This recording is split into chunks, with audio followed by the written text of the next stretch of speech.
Hello everyone, आपका स्वागत है मेरे चैनल फुजोशीलम में। आप लोग कैसे हैं? आई होप कि आप लोग ठीक होंगे। तो चलिए हम अपनी स्टोरी का नेक्स्ट पार्ट स्टार्ट करते हैं। यहाँ पर हमें विंग को दिखाया जाता है जो कि बहुत ही ज़्यादा प्राउडली अपनी जगह पर खड़ा था। उसके सामने उसके सीनियर ऑफिसर चैंग थे और उनके सामने वही दो मुजरिम थे। ऑफिसर चैंग खड़े होते हैं और विंग को देखते हुए कहते हैं, तुमने सच में बहुत अच्छा काम किया है। विंग कहता है, आपका बहुत बहुत शुक्रिया। तभी ऑफिसर चैंग कहते हैं तुम्हें तो इस बार रिवॉर्ड मिलना ही चाहिए। विंग खुश हो जाता है और कहता है, तो क्या आप मेरा प्रमोशन करने वाले हैं? ऑफिसर चैंग हाँ में सिर हिलाते हुए कहते हैं, हाँ बिल्कुल। विंग जो कि बहुत खुश हो जाता है और कहता है, ये फाइनली मेरा प्रमोशन हो ही गया। ओह, तभी वो मन में कहता है, फाइनली इस खड़ूस ने मेरा प्रमोशन कर ही दिया। पता नहीं मुझे और कितने पापड़ बेलने पड़ते अपना प्रमोशन करवाने के लिए। फाइनली इस खड़ूस को मुझ पर तरस तो आया। तभी ऑफिसर चैंग कहते हैं, लेकिन विंग जो कि ऑफिसर चैंग को देखता है और कहता है, लेकिन क्या सर? तभी ऑफिसर चैंग कहते हैं, तुम्हारा प्रमोशन हो चुका है, लेकिन तुम्हारे लिए एक और काम आ गया है। विंग जो कि अब अपना मुंह बना लेता और कहता है, ओह एक और? मैंने तो सोचा था अपने प्रमोशन के बाद 2-3 दिन की छुट्टी पर चला जाऊंगा, लेकिन ये शख्स कभी भी मुझे आराम से बैठने नहीं देगा। विंग ऐसे ही बड़बड़ाया जा रहा था। तभी ऑफिसर चैंग कहते हैं, क्या बड़बड़ा रहे हो? विंग कहता है, कुछ भी नहीं सर, आप कुछ कह रहे थे।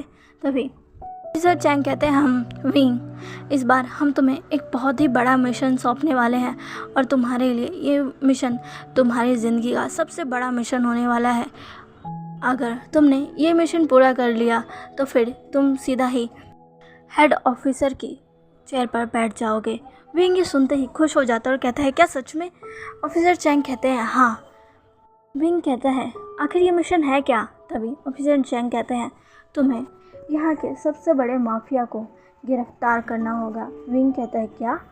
ऑफिसर चैंग कहते हैं, हाँ विंग, हमने तुम्हारे काफ़ी वक्त के रिकॉर्ड्स को चेक किया, जिसमें हमने देखा है कि तुम्हारी हर बार की परफॉर्मेंस अच्छी है। तुम अपने काम को बहुत ही बखूबी से करते हो और तुरंत ही उसे उसके अंजाम पर पहुंचा देते हो, जिससे सारे सीनियर्स तुमसे बहुत ही ज़्यादा खुश हैं। विंग कहता है, आपका बहुत बहुत शुक्रिया सर। तभी ऑफिसर चैंग कहते हैं, इसीलिए इस मिशन के लिए हमने तुम्हें चुना है विंग। विंग जो कि ऑफिसर चैंग की तरफ ही देख रहा था। ऑफिसर चैंग कहते हैं, ये मिशन तुम्हारे लिए तुम्हारे बाकी सारे मिशनों की तरह आसान नहीं होगा, ये बहुत मुश्किल होगा। विंग कहता है, कोई बात नहीं, ऐसा कोई भी काम नहीं है जो मेरे लिए मुश्किल हो। आप तो जानते ही हैं मैं अपने काम में कितना ज़्यादा परफेक्ट हूँ। मैं अपने काम को पूरा दिल लगा कर करता हूँ। ऑफिसर चैंग कहते हैं, बहुत अच्छी बात है, पर ये रिस्क होगा विंग, ये तुम्हारे लिए रिस्की होगा। विंग कहता है, रिस्की हो या कुछ भी हो, मैं इसे पूरा कर दिखाऊंगा। विंग का कॉन्फिडेंट देखकर ऑफिसर चैंग भी खुश होते हैं और कहते हैं, शाबाश विंग। इस मिशन को सौंपने से पहले मैं तुमसे पूछना चाहता हूँ, क्या तुम इस मिशन को लेना चाहते हो? ये मिशन सच में बहुत रिस्की होगा विंग, इसमें तुम्हारी जान का खतरा भी है। तुम जानते ही हो जिस माफिया को तुम्हें गिरफ्तार करने के लिए भेजा जा रहा है वो कितना बड़ा माफिया है। विंग कहता है, कितना भी बड़ा क्यों ना हो, मेरे चंगुल से नहीं बचेगा। आप घबराइए मत, मैं इसके लिए पूरी तरीके से तैयार हूँ। तभी ऑफिसर चैंग कहता है, शाबाश, चलो मैं तुम्हें उसकी डिटेल्स दे देता हूँ। तुम्हें जल्द से ही जल्द अपने काम को स्टार्ट करना होगा। विंग कहता है, क्यों नहीं। ऑफिसर चैंग कहते हैं, इन दोनों को जेल में बंद कर दो। विंग तुम मेरे साथ आओ। विंग जो कि आप ऑफिसर चैंग के साथ चला जाता है। वो दोनों अब एक रूम में बैठे हुए थे जहाँ पर विंग को स्क्रीन दिखाई जा रही थी, जहाँ पर ऑफिसर चैंग के पास जितने भी डिटेल्स थी वो सारे वो विंग को बता रहे थे। वह कहते हैं, विंग तुम्हें जिसको पकड़ने के लिए भेजा जा रहा है ना, वो ये है। ऐसा बोलते ही उस स्क्रीन पर एक तस्वीर शो होने लगती है जिसका चेहरा तो साफ साफ नहीं दिखता, पर पता नहीं क्यों विंग को उसे देखकर एक अलग सी फीलिंग अपने दिल में महसूस हो रही थी। विंग कहता है, ये क्या है, इसका चेहरा तो दिख ही नहीं रहा। ऑफिसर चैंग कहते हैं, हाँ क्योंकि इसकी तस्वीर कोई खींच ही नहीं पाता। ये तस्वीर भी हमें बहुत ही ज़्यादा मुश्किल से मिली है। इसे देखना ही नामुमकिन है और इसकी तस्वीर लेना, हाँ तुम सोच भी नहीं सकते ये तस्वीर हमारे पास कैसे कैसे आई होगी। विंग कहता है वाह, ये शख्स तो बहुत ही इंटरेस्टिंग लग रहा है। तभी ऑफिसर चेंग कहता है होगा क्यों नहीं, आखिर ये एक माफिया जो है। और हाँ, मैं तुम्हारी इन्फॉर्मेशन के लिए बता दूं, ये एक ओमेगा है। विंग ये सुनते ही चौंक जाता है। विंग कहता है क्या, ये एक ओमेगा है? तभी ऑफिसर चेंग कहते हैं हाँ, ये एक ओमेगा है। विंग कहता है वाह क्या बात है, एक ओमेगा ने सबको अपनी उंगली पर नचा रखा है। मैं तो सोच भी नहीं सकता था कभी कोई ओमेगा भी माफिया बनकर ऐसा चीज़ें कर पाता है। मैंने तो हमेशा अल्फा के बारे में ही सुना है। तभी ऑफिसर चेंग कहते हैं तुम सही कह रहे हो, ज़्यादातर ये उम्मीद अल्फाओं से ही की जाती है। ओमेगा तो यहाँ इस चीज़ में दूर दूर तक भी नहीं शामिल होते, लेकिन ये ओमेगा बाकी सारे ओमेगा से बहुत अलग है। ये भले ही एक ओमेगा है, पर ये जो करता है, जैसा रहता है, वो किसी अल्फा से कम नहीं है। ये किसी अल्फा से भी ज़्यादा खतरनाक है। विंग कहता है वाह। ऑफिसर चेंग कहते हैं ये हमेशा ही अपनी टाइट सिक्योरिटी में रहता है। ये कहाँ जाता है आता है ये पहले ही फिक्स होता है, और इसके पास वो हर इस इंफॉर्मेशन होती है जो इसे चाहिए होती है, यहाँ तक कि हमारी भी इंफॉर्मेशन इसके पास होगी। विंग कहता है क्या सच में? ऑफिसर चेंग कहते हैं हाँ, जहाँ तक मैंने सुना है इसके आदमी हमेशा ही फैले रहते हैं। वो उस हर जगह से इन्फॉर्मेशन उसे निकाल कर देते हैं जहाँ से उसे चाहिए होता है। विंग ये मिशन सच में बहुत रिस्की है। मैंने ये मिशन सौंपा है क्योंकि तुम हमारे सीक्रेट एजेंट हो। तुम्हारे बारे में ज़्यादा किसी को भी नहीं पता है, तुम हमारा काम कर सकते हो। विंग कहते हैं और इस मिशन के बारे में ऑफिसर चेंग कहते हैं इस मिशन के बारे में भी ज़्यादा लोगों को नहीं पता है। इस मिशन के बारे में हमारे गिने चुने हेड सीनियर्स को, मुझे और किसी को भी नहीं पता। ये मिशन बहुत सीक्रेट तरीके से किया जा रहा है क्योंकि हम कोई भी रिस्क नहीं ले सकते। विंग अपने मन में सोचता है ये मिशन तो सच में बहुत अमेजिंग होने वाला है। सच में मुझे पहली बार कोई ऐसा मिशन मिला है जिसमें मेरा भी इंटरेस्ट बहुत ही ज़्यादा बढ़ता जा रहा है। मैं भी उस ओमेगा से मिलना चाहता हूँ जिसने सबकी नाक में दम कर रखा है। ऐसा कहकर विंग अब उस स्क्रीन की तरफ देखने लग जाता है जहाँ वांग जी का वो फोटो अभी भी शो हो रहा था। ऑफिसर चेंग कहते हैं मैं तुम्हें उसकी कुछ जानकारियाँ दे रहा हूँ जो कि हमने बहुत ही मुश्किल से निकाली है। विंग कहते हैं वो ऑफिसर चेंग विंग को वांग जी की सारी जानकारियाँ देने लगते हैं। तभी विंग कहता है इस काम की स्टार्टिंग कैसे होगी बॉस? तभी ऑफिसर चेंग कहते हैं मुझे पता चला है कि वो एक जगह आने वाला है। विंग तुम्हें कैसे भी ना कैसे कर अब उसे अरेस्ट करना ही होगा। विंग कहता है आप चिंता मत करिए, मैं कल से ही अपना काम स्टार्ट कर दूंगा। ऐसा कहकर विंग अपनी चार्मिंग स्माइल देता है। ऑफिसर चेंग कहते हैं ठीक है। यहाँ दूसरी तरफ हमें एक चेयर पर एक पर्सन को बैठा हुआ दिखाया जाता है जो कि वहाँ पर अपना डार्क ऑरा लेकर बैठा हुआ था। तभी उसके पीछे आता है। तभी वांग जी कहता है क्या काम है तुम्हें? तभी उसकी सेक्रेटरी कहती है बॉस मिस्टर शू आपसे मिलना चाहते हैं। वांग जी कहता है पर मैं उनसे मिलना नहीं चाहता। तभी उसकी सेक्रेटरी कहती है बॉस वो काफ़ी देर से आपका इंतज़ार कर रहे हैं, उन्होंने ज़िद पकड़ ली है कि वो आपसे बिना मिले नहीं जाएंगे। बॉस आप एक बार तो उनसे मिल ही सकते हैं ना। तभी वांग जी कहता है आखिर उन्हें मुझसे क्या काम है। तभी उसकी सेक्रेटरी कहती है आप जानते हैं ना कि वो आपसे क्या करवाना चाहते हैं। वांग जी कहता है हाँ, और मैं वही बिल्कुल भी नहीं करूँगा आज। चलो ठीक है, उन्हें जाकर बोल दो मैं आ रहा हूँ। आखिर उन्हें भी तो उनकी औकात पता होनी चाहिए। आज मैं उन्हें उनकी औकात दिखा दूँगा और ये बता दूँगा कि वह किस शख्स से उलझ रहे हैं। ऐसा कहकर वांग जी सामने की तरफ घूरता है। उसकी सेक्रेटरी बस वांग जी को ही देख रही थी और उसे देखकर वहाँ से चली जाती है। इधर दूसरी तरफ मिस्टर शू अपने असिस्टेंट के साथ थे जो कि बहुत ही ज़्यादा गुस्से में लग रहे थे। तभी वहाँ पर वांग जी की सेक्रेटरी आती है और कहती है आप चिंता मत करिए, बॉस बस थोड़ी देर में आ रहे हैं। मास्टर शू कहते हैं वो पहले ही बहुत लेट हो चुका है, वो कब आएगा। तभी वांग जी की सेक्रेटरी कहती है अब वो मास्टर बस आ ही रहे हैं, आप बस थोड़ी देर और वेट करिए, वो बस आते ही होंगे। ऐसे कहकर वो वहाँ से चली जाती है। मिस्टर शू अब उनका गुस्सा बहुत ही ज़्यादा बढ़ जाता है। मिस्टर शू कहते हैं ये सच में इसने अब हद पार कर दी है, मैं इसको छोड़ूंगा नहीं, मैं बिल्कुल भी नहीं छोड़ूंगा। तभी पीछे बैठा उनका असिस्टेंट कहता है बहुत शांत हो जाएगी, आप जानते हो ना वो क्या है। तभी मिस्टर शू कहते हैं क्या कैसा भी हो, है तो वो एक ओमेगा ही ना, और एक ओमेगा को कैसे रहना चाहिए, कैसे और क्या करना चाहिए, क्या उसे नहीं पता। वो कितना भी कुछ कर ले पर रहेगा वो एक ओमेगा ही, और ओमेगा बस अल्फा के पैरों की धूल होते हैं। देखना मैं उस ओमेगा को एक दिन उसकी औकात दिखा कर ही रहूँगा, वो कितना भी बड़ा माफिया क्यों ना हो, रहेगा वो एक ओमेगा ही। ऐसा कहकर मिस्टर शू और गुस्सा करने लगते हैं। तभी पीछे से एक डार्क वॉइस आती है, आपने बिल्कुल सही कहा मिस्टर शू। ये डार्क वॉइस सुनकर मिस्टर शू और मिस्टर शू के असिस्टेंट दोनों ही स्टेप खड़े रह जाते हैं। मिस्टर शू पीछे मुड़कर देखते हैं तो वहाँ पर वांग जी था, जो कि अपने डार्क ऑरे के साथ वहीं खड़ा था।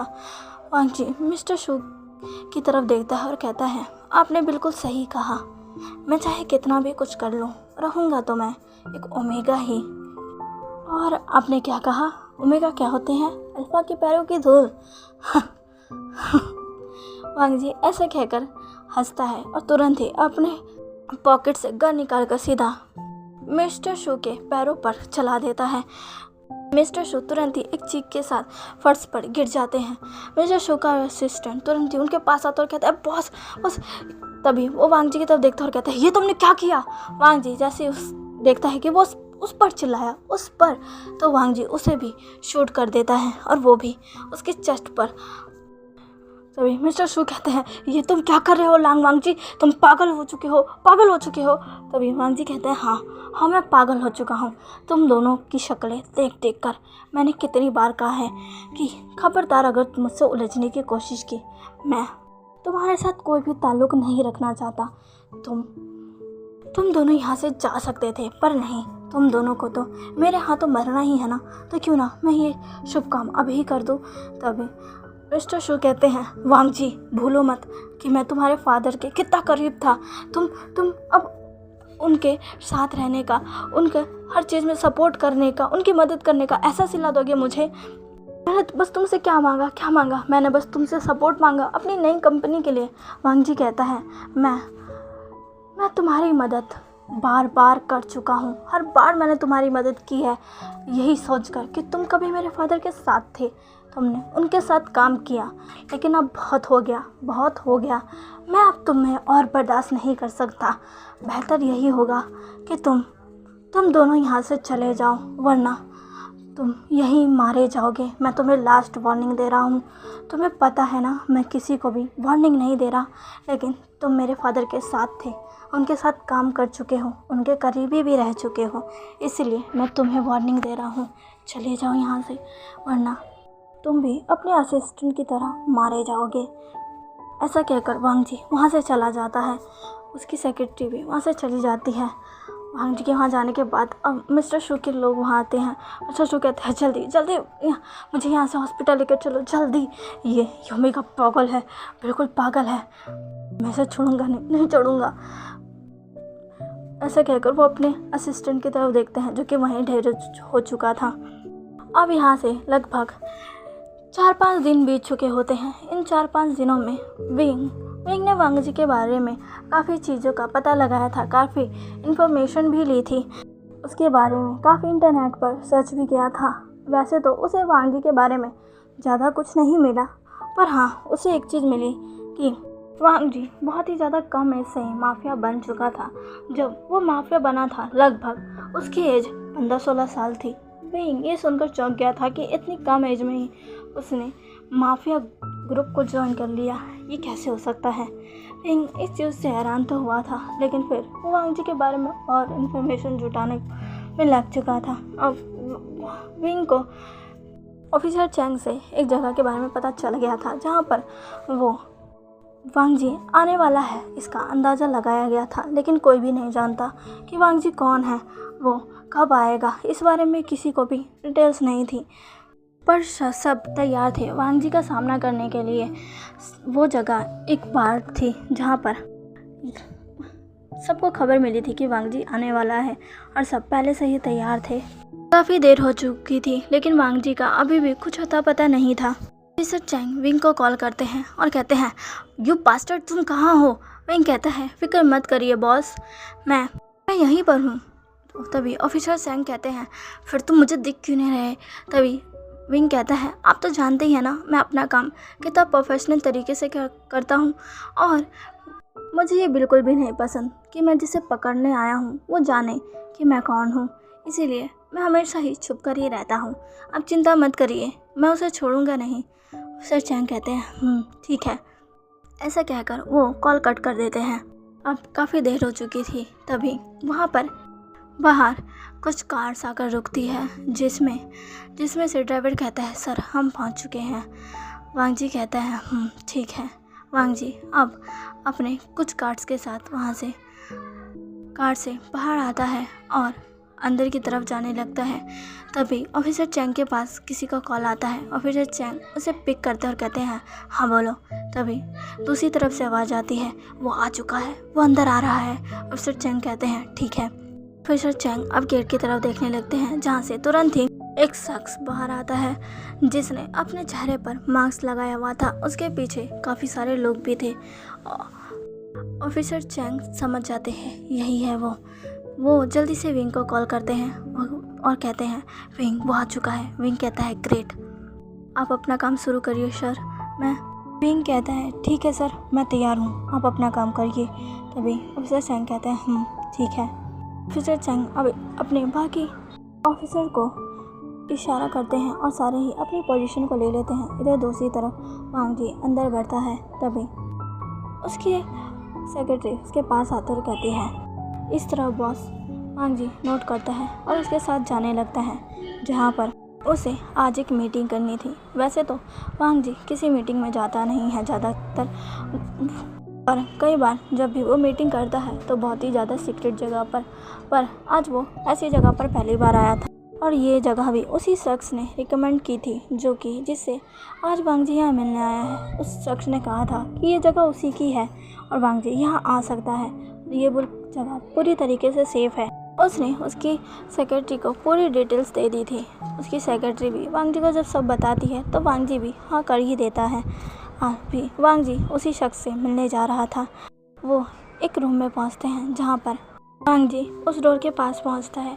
वांग जी की सेक्रेटरी अब उसके लिए डोर ओपन करती है, लेकिन जैसे ही वो डोर ओपन करती है वो और वांग जी एकदम चौंक जाते हैं क्योंकि उनके डोर ओपन करते ही एक लाश उनके सामने आकर गिरी थी और वो किसी और की नहीं बल्कि उसी शख्स की थी जिससे आज वो यहाँ मिलने आए थे। वांग जी ये देखकर कहता है, ये क्या है? वांग जी की सेक्रेटरी कहती है, मुझे नहीं पता बॉस, ये सब कैसे हुआ? तभी वहाँ पर ऑफिसर चैंग आ जाते हैं। वो अपनी पूरी टीम के साथ वांग जी के सामने खड़े थे। वांग जी उन्हें देखकर चौंक जाता है क्योंकि उसे तो पता लगा था कि ये इस जगह पर वो बिल्कुल सेफ़ है। वांग जी की सेक्रेटरी भी चौंक जाती है। वांग जी की सेक्रेटरी कहती है, बॉस को डिफेंड करो। तभी ऑफिसर चैंग कहते हैं, छोड़ना मत उसे, शूट। ऑफिसर चैंग के ऐसा कहते ही सारे पुलिस ऑफिसर अब वांग जी पर गोलियां चलाने लगते हैं, पर वांग जी के भी गार्ड्स वांग जी को डिफेंड करते हैं। वांग जी भी तुरंत ही अपनी गन निकाल लेता है और वो भी गोलियां चलाने लगता है। ऑफिसर चैंग जो कि वांग जी को बिल्कुल भी नहीं छोड़ना चाहते थे, वो सीधा वांग जी के पीछे ही लग जाते हैं। वांग जी जो कि अपने आप को डिफेंस करते करते गोली चलाते चलाते वहाँ से दूर जा रहा था। वांग जी की सेक्रेटरी कहती है, बॉस प्लीज़ यहाँ से चलिए। वांग जी कहता है, ये सब क्या है? तुमने तो कहा था ये जगह पूरी तरीके से सुरक्षित है। तभी वांग जी की सेक्रेटरी कहती है, मुझे माफ़ कर दीजिए बॉस, मुझे तो यही इन्फॉर्मेशन मिली थी, पर जिसने इन्फॉर्मेशन दी वो अब खुद ही इस दुनिया में नहीं है और मुझे नहीं पता कि ये सारे यहाँ क्या कर रहे हैं।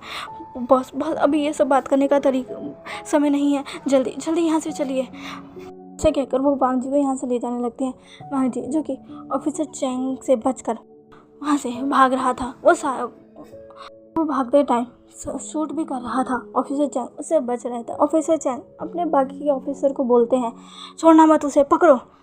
सारे अब वांग जी के पीछे लगते हैं। एक ऑफिसर वांग जी पर गोली चला देता है। वो गोली वांग जी को इससे पहले लगे कोई वांग जी को तुरंत ही वहाँ से खींच लेता है और तुरंत ही वांग जी किसी की बाहों में आ जाता है। वो शख्स ने वांग जी को बहुत ही ज़्यादा टाइटली होल्ड कर लिया था। वांग जी जो कि इस सडन एक्शन से चौंक जाता है, वो अपने सामने वाले शख्स को देखता है। उसके सामने और कोई नहीं बल्कि विंग था, पर वांग जी उसे नहीं जानता था।